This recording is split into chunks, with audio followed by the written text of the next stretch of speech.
رسول الله الله الله الله على نور رسول الله الله الله الله على نور رسول الله الله الله الله على نور رسول الله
اللهم صل وسلم وبارك عليه وعلى آله. بسم الله الرحمن الرحيم. الحمد لله القوي سلطانه الواضح برهانه المبسوط في الوجود كرمه وإحسانه تعالى مجده وعظم شانه خلق الخلق لحكمة وطوى عليها علمه وبسط لهم من فائض المنة ما جرت به بأقداره القسمة صلى الله عليه فأرسل إليهم أشرف خلقه وأجل عبيده رحمة تعلقت إرادة الأزلية بخلق هذا العبد المحبوب فانتشرت آثار شرفه في عوالم الشهادة والغيوب صلى الله عليه فما أجل هذا المن الذي تكرم به المنان وما أعظم هذا الفضل الذي برز من حضرة الإحسان صورة كاملة ظهرت في هيكل محمود فتعطرت بوجودها كناف الوجود وطرزت برد العوالم بطراز تكريم اللهم صل وسلم أشرف الصلاة والتسليم على سيدنا ونبينا محمد الرؤوف الرحيم اللهم صل وسلم وبارك عليه اللهم صل وسلم وبارك عليه تجلى الحق في عالم قدسه الواسع تجليا قضى بانتشار فضله في القريب والشاسع صلى الله عليه فله الحمد الذي لا تنحصر أفراده بتعداد ولا يمل تكراره بكثرة ترداد حيث أبرز من عالم الإمكان صورة هذا الإنسان ليتشرف بوجود ثقلان وتنتشر أسراره في الأكوان وما من سر اتصل به قلب منيب إلا من ثواب فضل الله على هذا الحبيب صلى الله عليه يا لا قلب سروره قد ولا يا لا قلب سروره قد ولا بحبيب أنا ما نوالا بحبيب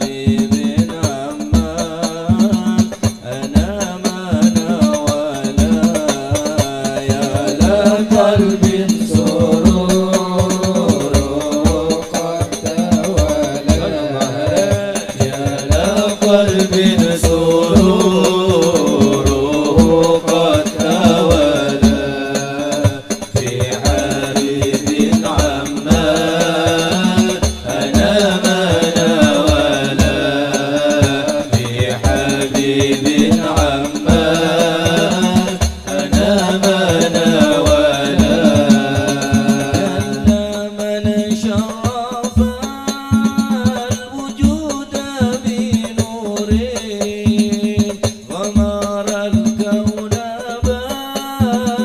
بهجة وجمالا جل من شرف الوجود بنوره غمر الكون بهجة وجمالا يا قلب سروره قد تولى يا لقلب سروره قد تولى في حبيب عمان أنا ما ناولا في حبيب عمان أنا ما ناولا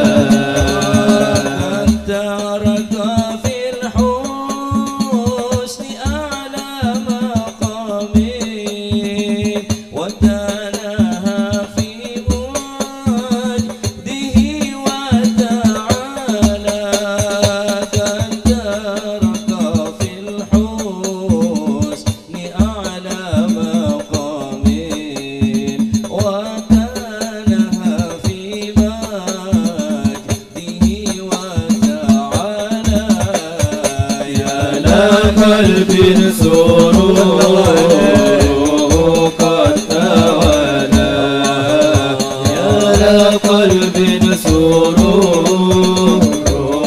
قد تولى في حبيب عمان أنا ما ناولا في حبيب عمان أنا ما ناولا لاحظته العيون فيما اجتلته لاحظته العيون فيما اجتلته بشرا كاملا يزيح الضلالا بشرا كاملا يزيح الضلالا يا قلب سروره قد تولى يا قلب سروره قد تولى في حبيب عمان أنا ما ناولا في حبيب عمان أنا ما ناولا وهو من فوق علم ما قد رأته رفعة في شؤونه وكمالا وهو من فوق علم ما قد رأته رفعة في شؤونه وكمالا يا قلب سروره قد تولى يا قلب سروره قد تولى في حبيب عمان أنا ما ناولا في حبيب عمان أنا ما ناولا فسبحان الذي برز من حضرة الامتنان ما يعجز عن وصفه اللسان ويحار في تعقل معاني الجنان. انتشر منه في عالم البطون والظهور ما ملأ الوجود الخلقي نور، فتبارك الله من إله كريم بشرتنا آياته في الذكر الحكيم ببشارة. لقد جاءكم رسول من أنفسكم عزيز عليه ما عنتم حريص عليكم بالمؤمنين رؤوف رحيم يا رحيم. فمن فاجأت هذه البشارة وتلقاها بقلب سليم فقد هدي إلى صراط مستقيم. اللهم صل وسلم أشرف الصلاة والتسليم على سيدنا ونبينا محمد الرؤوف الرحيم. اللهم صل وسلم وبارك عليه. اللهم صل وسلم وبارك عليه. أشهد أن لا إله إلا الله وحده لا شريك له شهادة تعرف بها اللسان عما تضمنه الجنان من التصديق بها والإذعان صلى الله في الصدور من الإيمان قواعد وتالو اليقين من سر ذلك الإذعان والتصديق شواهد. وأشهد أن سيدنا محمد العبد الصادق في قوله وفعله والملء عن الله ما أمره بتبليغ لخلقه من فرضه ونفله. أبد أرسله الله للعالمين بشيرا ونذيرا صلى الله فبلغ الرسالة وأدى الأمانة وهدى الله من الأمة بشرا كثيرا فكان في ظلمة الجهل مستبصرين سراجا وقمرا منيرا صلى الله فما أعظمها من منة تقرب الله بها على البشر وما أوساها من نعمة إن تصرصرها في البحر والبر. اللهم صل وسلم بعدل الصلوات وجمعها وأزكى التحيات وأوسعها على هذا العبد الذي وفى بحق العبودية صلى الله وبرز فيها في خلة الكمال وقام بحق الربوبية في موات الخدمة لله وأقبل عليه غاية الإقبال صلاة يتسمع روح المصلي عليه وينبث في قلب نور سر تعلقه به وحبه وينتبه بعناية الله في حسبه وعلى آله وصحبه الذين ارتقوا صهوة المجد بكربه صلى الله عليه وسلم فيمضي إلى أشرف الأصل بوده وحبه ما أطر الأكوان بنشر ذكراه نسيم. اللهم صل وسلم أشرف الصلاة والتسليم على سيدنا ونبينا محمد الرؤوف الرحيم. اللهم صل وسلم وبارك عليه.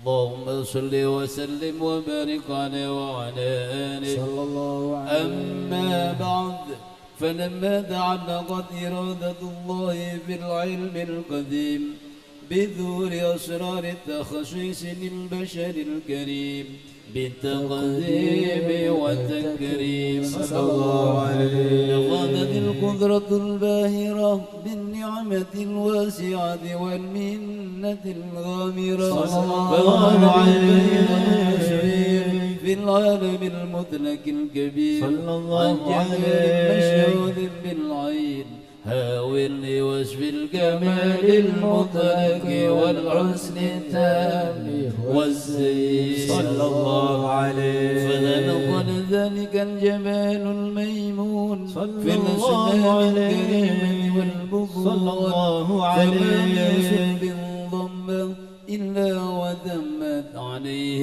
من الله النعم صلى الله عليه. فهو القمر التام الذي يتنقل في بروجه ليتشرف بموضع استقراره وموضع خروجه صلى الله عليه.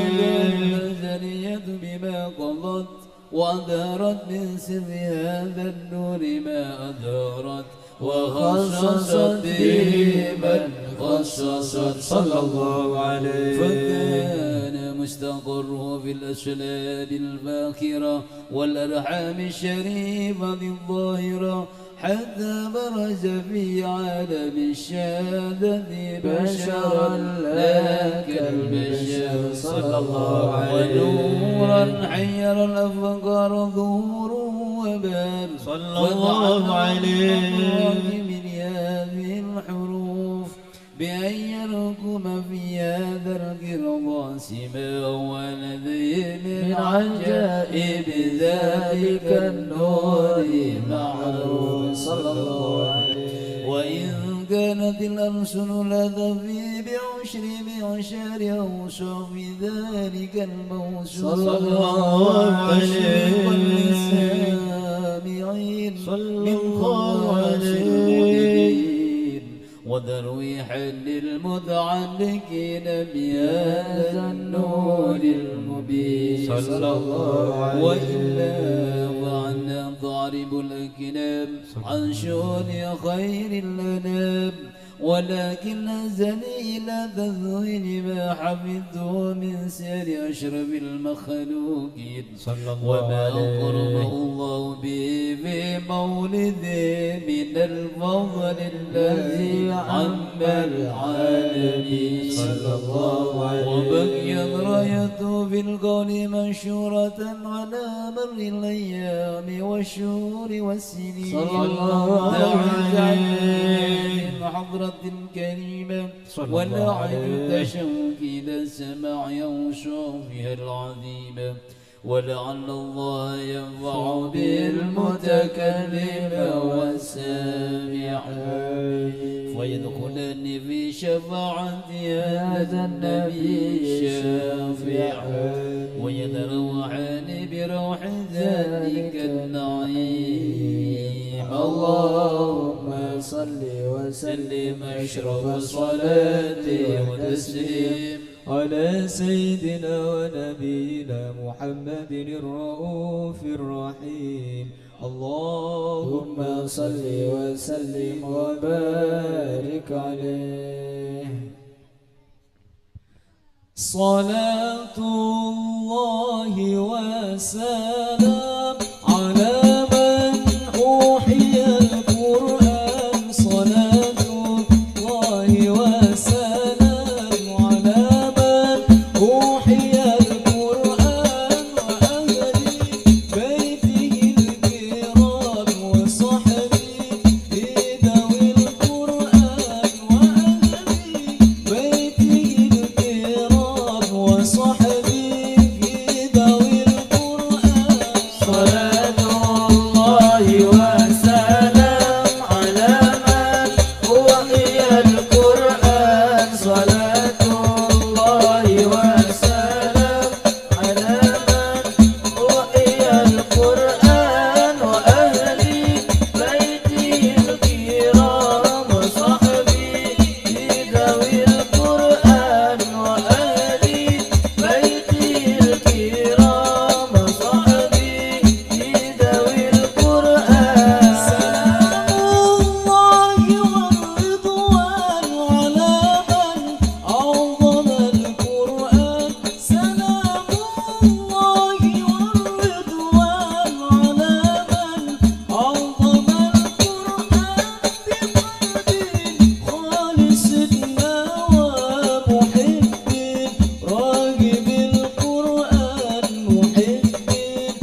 مكة قد أتى دلت بهيبته جميع خصومه دلت بهيبته جميع خصومه يا خير مولود يا نبينا يا خير مولود يا نبينا يا خير مولود يا نبينا يا خير مولود يا نبينا يا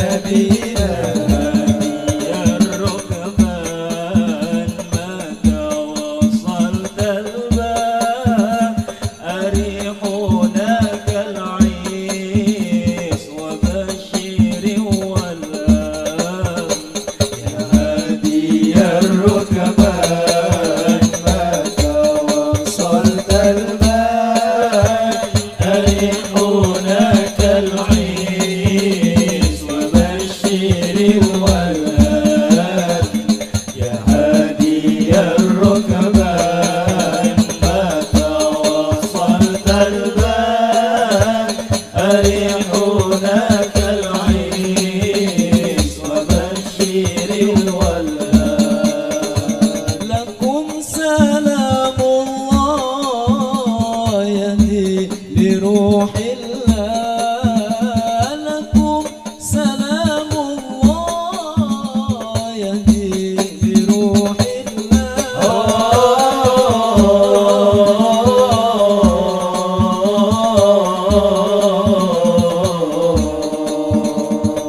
أنشد الأول يا حادي الركبان يا حادي الركبان متى وصلت المال أريحنا كالعيس وبشر والآن يا حادي الركبان متى وصلت المال أريحنا كالعيس وبشر والآن اللهم صل وسلم وبارك عليه اللهم صل وسلم وبارك عليه وعلى آله صلى الله عليه وقد آن للقلم أن يخض ما حركته فيه الأنامل مما استفاده الفهم من صفات هذا العبد المحبوب الكامل صلى الله عليه وشمائل التي هي أسهل الشمائل صلى الله وهنا عليه حسن أن نثبت ما بلغ إلينا في شأن هذا الحبيب من أخبار وآثار صلى الله عليه ليتشرف بكتابته القلم والقرطاس وتتنزه في حدائق الأسماع والأبصار صلى الله وقد عليه بلغنا في الأحاديث المشهورة أن أول شيء خلقه الله هو النور المودع في هذه السورة فنور هذا الحبيب أول مخلوق برز في العالم ومنه تفرع الوجود خلقا بعد خلق فيما حدث وما تقدم صلى الله عليه وقد أخرج عبد الرزاق بسند عن جابر بن عبد الله الأنصاري رضي الله عنهما قال قلت يا رسول الله بأبي وأمي أخبرني عن أول شيء خلقه الله قبل الأشياء قال يا جابر إن الله خلق قبل الأشياء نور نبيك محمد صلى الله عليه وسلم من نور صلى الله عليه وقد ورد من حديث أبي هريرة رضي الله عنه أنه قال رسول الله صلى الله عليه وسلم كنت أول النبيين في الخلق وآخرهم في البعث صلى الله عليه. وقد عددت الرواية بأنه أول الخلق وجودا وأشرفهم مولودا صلى الله ولما عليه. كانت السعادة الأبدية لها ملاحظة خفية اختصت من شاءت من البرية بكمال الخصوصية صلى الله عليه. فاستودع هذا النور المبين أصناب وبطون من شرفت من العالمين صلى الله عليه. فتنقل هذا النور من صلب آدم ونوح وإبراهيم عليه السلام حتى أوصلته يد العلم القديم إلى من خصصته بالتكريم أبي الكريم عبد الله بن عبد المطلب ذي القدر العظيم وأمي التي هي في المخاوف آمنة السيدة الكريمة آمنة فذنقوا صلب عبد الله فألقوا إلى بطنها صلى الله عليه. فضمت وشاءها بمعونة الله محافظة على حق هذه الذرة وصونها صلى الله عليه. فحملته برعاية الله كما ورد عنها حملا خفيفا لا تجد له ثقلا صلى الله ولا عليه. تشكو منه ولما ولا عننا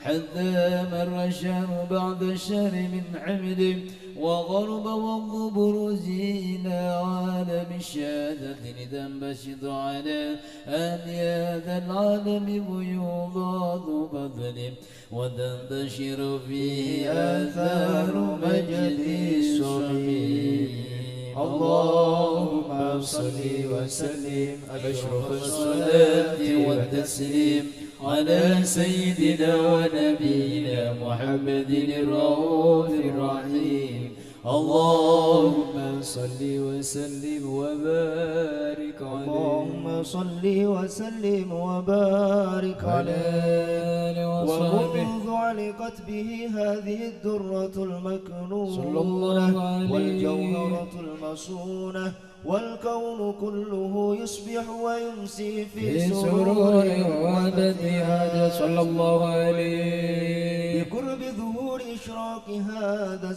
صلى الله السراج عليه والعيون متشوفة إلى بروزه متشوقة إلى التقاط جواهر كنوز صلى الله عليه وكل دابة لقريش نطقت بفصيح العباد صلى الله عليه معلنة بكمال البشارة وما من حامل حملت في ذلك العام إلا أتت في حملها بغلام من بركات وسعادة هذا الإمام صلى الله عليه ولم تزل الأرض والسماوات متضمخة بيتر الفرح بملاقاة أشرف البريات صلى الله عليه وبرزه من عالم الخفاء إلى عالم الظهور بعد تنقله في البطون والظهور فأظهر الله في الوجود بهجة التكريم صلى الله عليه وبسط في العالم الكبير مائدة التشريف والتعظيم ببروز هذا البشر الكريم اللهم صل وسلم أشرف الصلاة وتسليم على سيدنا ونبينا محمد الرؤوف الرحيم اللهم صل وسلم وبارك عليه. اللهم صل وسلم وبارك عليه فحين قرب ورؤة هذا الحبيب وعنت السماوات والأرض ومن فيهن بالترحيب وأمطار الجود الإلهي على أهل الوجود تسيج وألسنة الملائكة بتبشير البشير للعالمين تعز. سبحان الله والحمد لله ولا إله إلا الله والله أكبر. سبحان الله والحمد لله ولا إله إلا الله والله أكبر. سبحان الله والحمد لله ولا إله إلا الله والله أكبر. والقدرة كشفت كناء هذا المستور يبرز نور كاملا في عالم الظهور نورا فاق كل نور. صلى الله وأنفذ عليه الحق حكمه على من أتم الله عليه النعمة من خواص الأمة يقدر عند هذه أمة تأنيسا لجناب المسعود ومشاركة لها في هذا السمات الممدود. صلى الله وحضرا بتوفيق الله سيدة مريم وسيدة آسيا ومعنا من حور العين من قسم الله له من الشرف بالقسمة الوافية. فات الوقت الذي رتب الله على حضوره وجود هذا المولود. فانفلق صبح الكمال من النور عن عمود وبرز الحامد المحمود مذعنا لله بالتعظيم والسجود.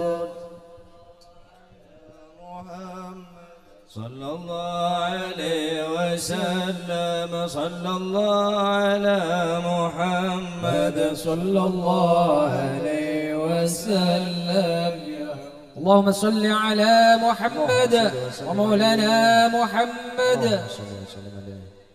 أشرق الكون ابتهاجا بوجود المصطفى أحمد ولأهل الكون أنس يا رسول الله وسرور قد تجدد يا نبي سلام عليك يا رسول سلام عليك يا حبيب سلام عليك يا رسول الله صلوات الله عليك.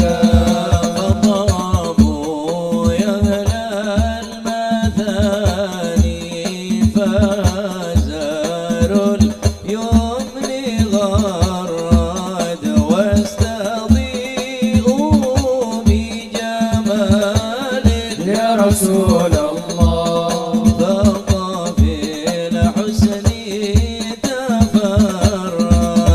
يا نبي سلام عليك يا رسول سلام عليك يا حبيب سلام عليك يا رسول الله صلوات الله عليك.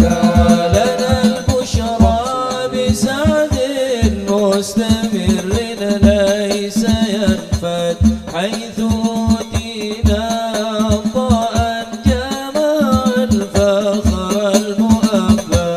يا نبي سلام عليك يا رسول سلام عليك يا حبيب سلام عليك صلوات الله عليك. فلربي كل حمد جل يحصره العاد إذ حبانا بوجود المصطفى الهادي محمد.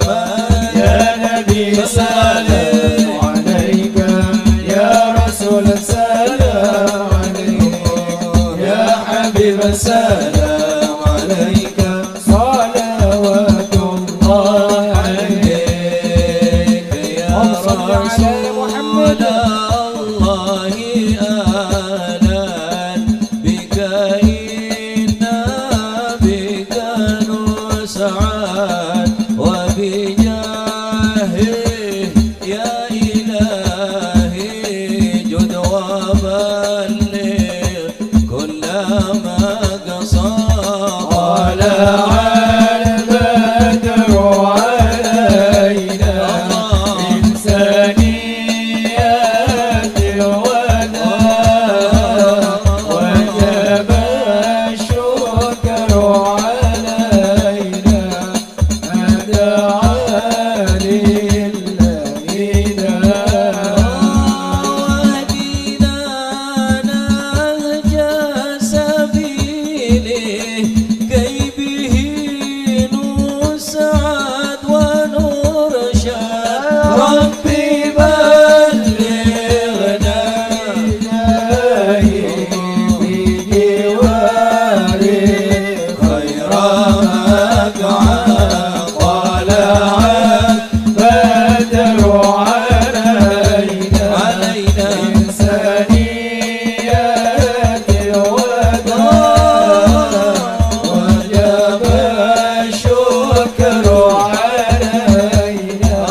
تسليم محمد وسلام مستمر كل حين يتجدد يا نبي سلام عليك يا رسول سلام عليك يا حبيب السلام عليك صلوات الله عليك. اللهم صل على محمد.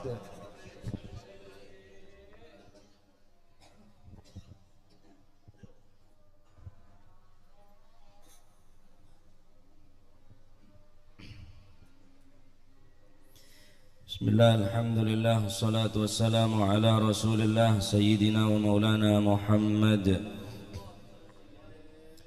wa ala alihi wa sahbihi wa man walah wa la hawla wa la quwata illa billah. Alhamdulillah,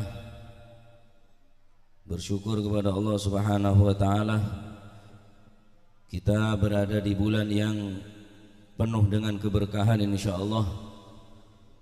Bulan yang dimana dilahirkan panutan kita,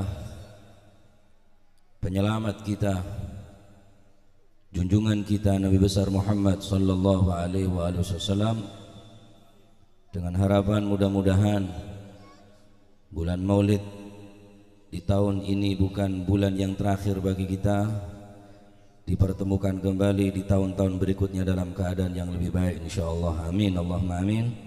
Dan mudah-mudahan niat daripada kita menghadiri majelis maulid tidak lain dan tidak bukan maksud daripada kita adalah tasyaffu' bi sayyidil wujud wa khairil maulud sayyidir ruk'i was sujud, baginda Nabi besar Muhammad sallallahu alaihi wa alihi wasallam.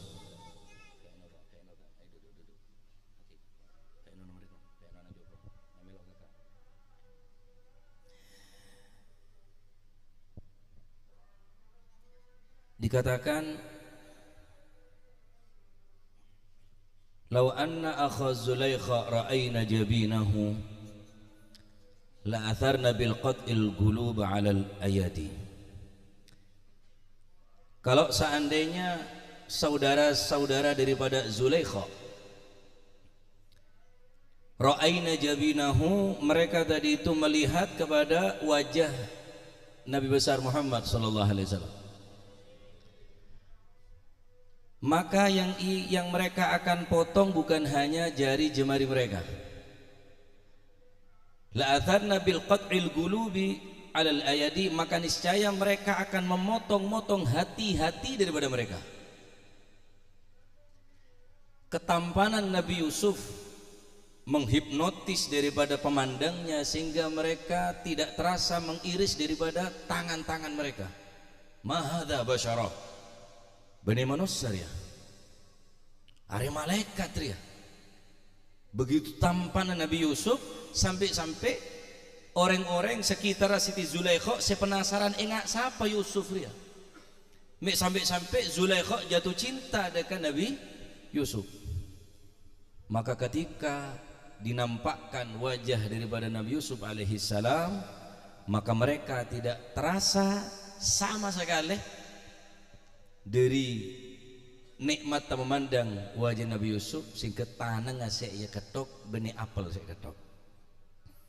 Apa kata ulama? Lau akha Zulaikha ra'ayna jabinahu, seandainya mereka saudara-saudara Zulaikha dapat memandang wajah Nabi sallallahu alaihi wasallam, la atharna bil qat'il qulub 'alal ayadi, maka niscaya mereka bukan hanya memotong jari jemari mereka, akan tetapi hati mereka yang akan terpotong. Kanjeng Nabi nikah yu'til jamal wa yu'til jalal. Nabi itu diberikan oleh Allah Subhanahu wa taala al-jamal, ketampanan, wal jalal, keagungan. Wa Nabi Yusuf yu'til jamal wa la yu'til jalal. Nabi Yusuf diberikan ketampanan cuma tidak diberikan al-jalal, sehingga Nabi Siti Zulaikha ki bengal akudah bengal ngarayu dengan Nabi Yusuf. Walaupun pada akhirnya Siti Zulaikha tak cinta ke Nabi Yusuf.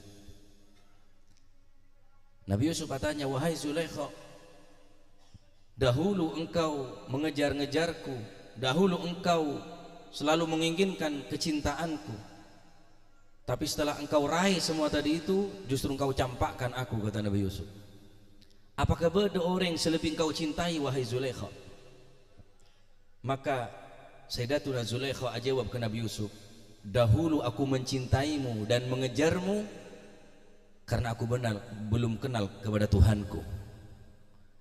Namun setelah aku kenal kepada Tuhanku, kenal kepada Allah Subhanahu wa ta'ala, aku tidak lagi mengejarmu, wahai Yusuf.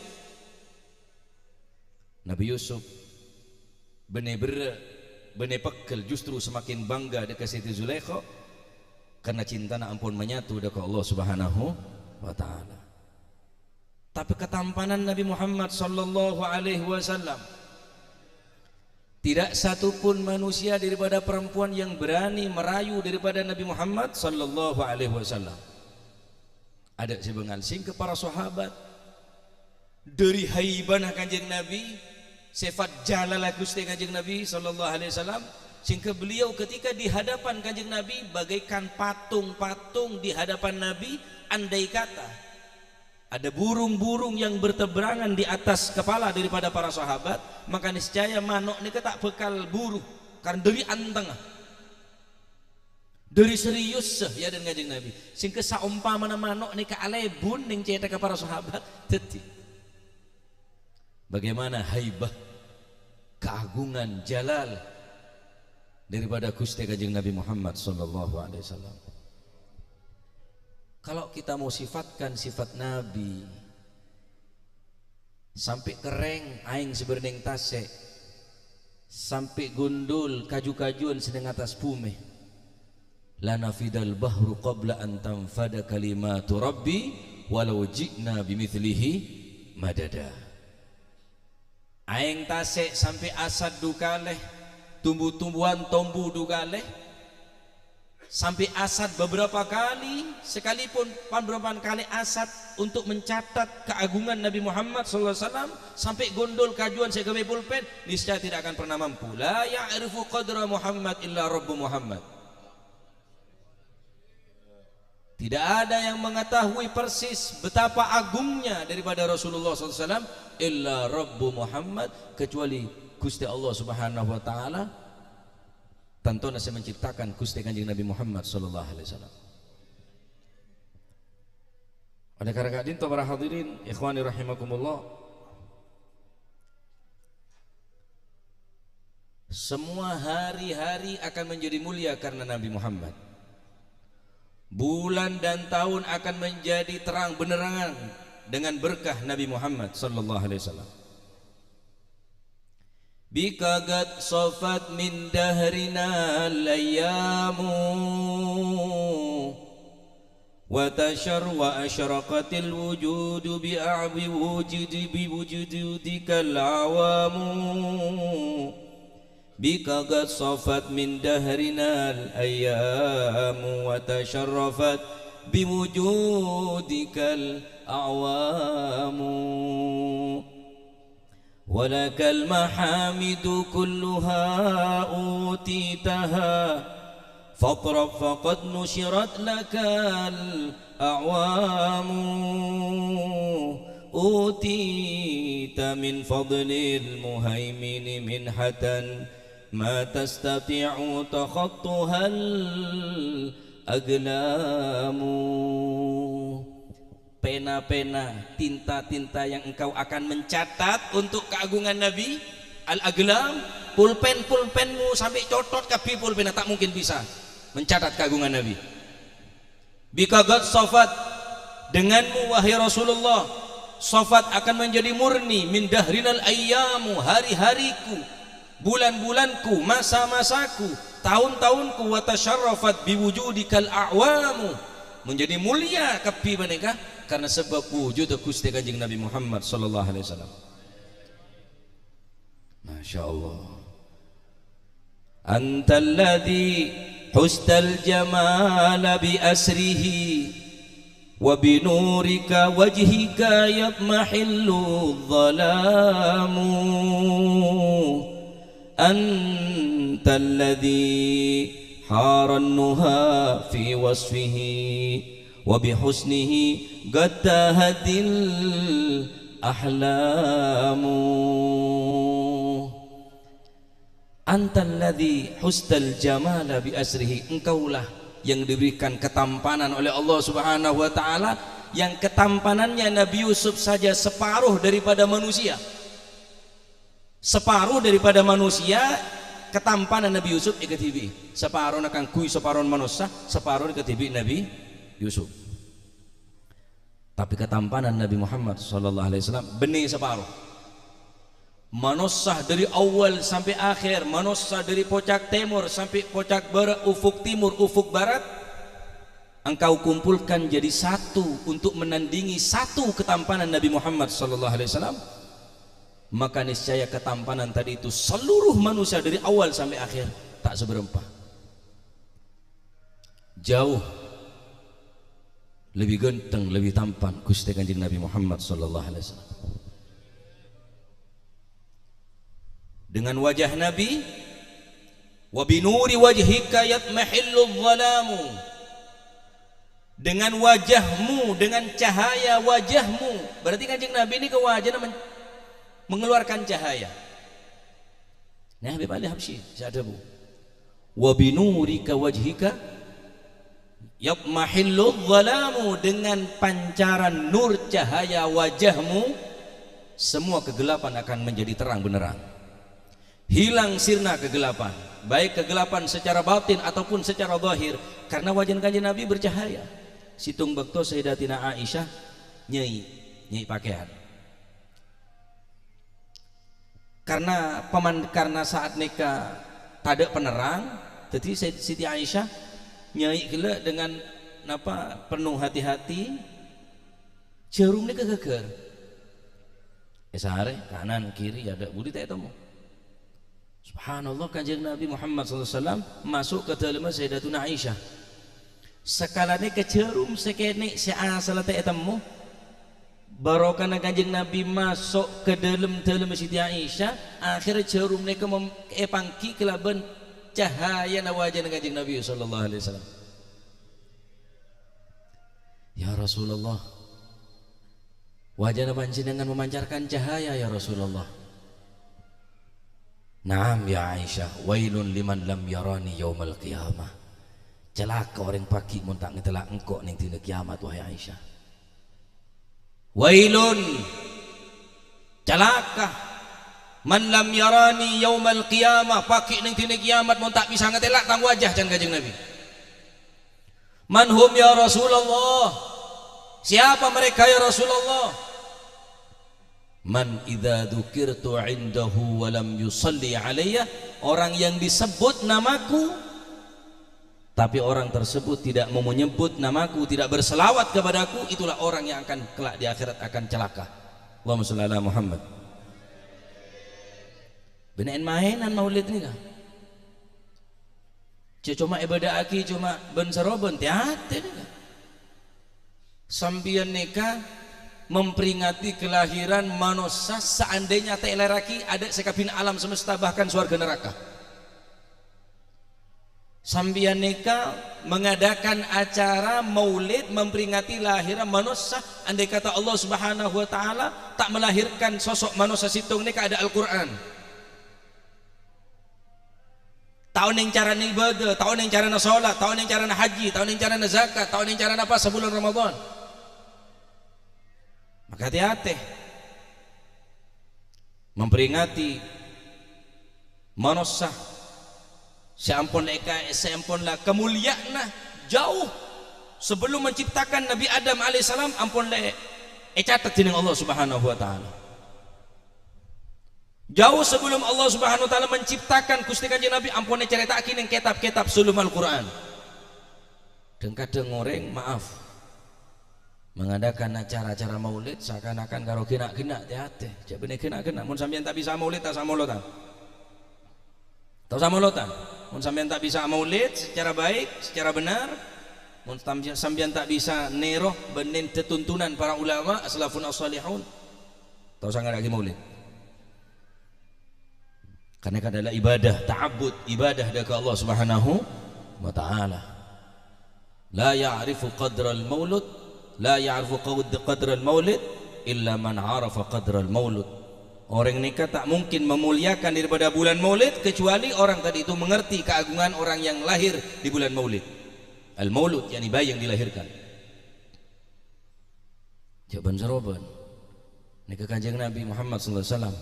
Saya peringat Bini Agustusan jauh daripada Agustusan ya. Sampai Agustusan bayi nyelamatin para syuhada. Anika sayyidi syuhada. Nyelamatin orang-orang sesaleh. Wanika pemimpin daripada salihin, pemimpin daripada anbiya wal mursalin, pemimpin daripada nabi, penghulu daripada nabi. Benar cuma orang sesaleh. Para nabi pemimpin Gusti Kanjeng Nabi Muhammad sallallahu alaihi wasallam. Fataqaddam talis salati fa shalla kullu man fis sama wa antal imam. Kanjeng Nabi sang imam dari para malaikat dan para nabi makmum dekat Gusti Kanjeng Nabi Muhammad sallallahu alaihi wasallam. Amat termuka pembacaan maulid saya baca sekalipun sederhana sekalipun, tetapi sepaling terpenting katipun penapa cara kul manjenengan mancing neng labeng Allah Subhanahu wa taala untuk mengetuk pintu rahmat Allah, untuk mengetuk pintu syafaat Rasulullah sallallahu alaihi wasallam. Kita berdiri di hadapan keagungan Allah, kekuasaan Allah, merasa orang yang paling hina, merasa orang yang paling durhaka, mengetuk pintu rahmat kasih sayang Allah, mengetuk pintu syafaat daripada Rasulullah sallallahu alaihi wasallam. Maka insya Allah tak mungkin Allah semaha dermawan, Rasulullah semaha loman, tak mungkin menutup pintu bagi orang yang membuka, yang ingin dibukakan pintu. Mereka yang meminta daripada ampunan Allah, mereka ingin meminta kasih sayang Allah, insya Allah pulang tidak akan sia-sia. Mereka yang menutup pintu untuk mengharap syafaat Rasulullah, insya Allah dengan keikhlasan dan kebersihan daripada majelis nikah, insya Allah kekhusyuan majelis nikah, insya Allah peleman dari majelis nikah, insya Allah tak bakal sia-sia kaul manjenengan. Benekun cuma hanya sekedar ngakuh jadi umat Kanjeng Nabi, tetapi mater muka ya kuah umat Gusti Kanjeng Nabi sallallahu alaihi wasallam. Alaku aneka adalah malam maulid ya, Jumat malam Sabtu diadakan maulid ning Turba Al Habib Ja'far. Mulai insyaallah pukul 2 WIB sampai selesai. Adapun malam Sabtu nikah mun sampean tak bisa maulid banyak solawat, banyak solawat, pancen tak mampu sampean banyak solawat khusus saking yang malam nikah, karena Kanjeng Nabi lahir persis yang malam 12 bulan Rabiul Awal yang waktu sebelum subuh. Adapun setan Kanjeng Nabi cukup yang bulan Rabiul Awal yang hari Senin yang waktu duha. Jadi kocak cocok mereka orang Indonesia ngebai cocok karena setan bi lahirnya cocok tina nama ada pada tina Senin bulan Rabiul Awal. Ala kulli hal termuka insyaallah bulan makin bisa menambah rasa cinta dekat Gusti Kanjeng Nabi, semakin menambah rasa rindu dekat Gusti Kanjeng Nabi, semangat untuk roneroh dikmodiin sunnah Gusti Kanjeng Nabi. Amin Allahumma amin, amin Allahumma amin. Sallallahu alaihi wasallam Muhammad. Alhamdulillah rabbil alamin. Bismillahirrahmanirrahim. Alhamdulillahirabbil alamin. Hamdan yuafi ni'amahu wa yukafi mazidah. Ya Rabbana lakal hamdu kama yanbaghi li jalali wajhika wa 'azimi sultanik. Allahumma salli wa sallim ala sayyidina Muhammadin fil awwalin wal akhirin wa salli wa sallim ala sayyidina Muhammadin fi kulli waqtin wa hin.